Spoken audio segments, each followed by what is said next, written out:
John, thank you very much for inviting me, and let me thank all of you who are here this afternoon. Before I begin the thrust of my remarks, let me give you a very short thumbnail sketch of my political life, because my journey here to Washington, D.C. has been a little bit different than many of my Senate colleagues. As John mentioned, I was born in Brooklyn, New York in 1941.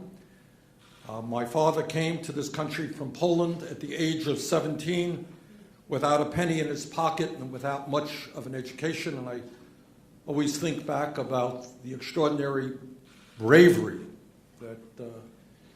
that was his, as well as many other millions of people who came to this country with so little. My mom graduated high school in New York City. My dad worked for almost his entire life as a paint salesman, and we were solidly lower middle class. My parents, my brother and I, lived in a small rent-controlled apartment.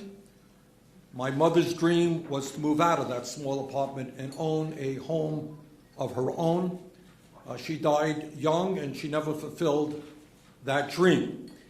As a kid, in many, many ways, I learned what lack of money means to a family, and that is a lesson I have never forgotten. My wife, Jane, and I have been married for 27 years. We have 4 great kids and 7 beautiful grandchildren.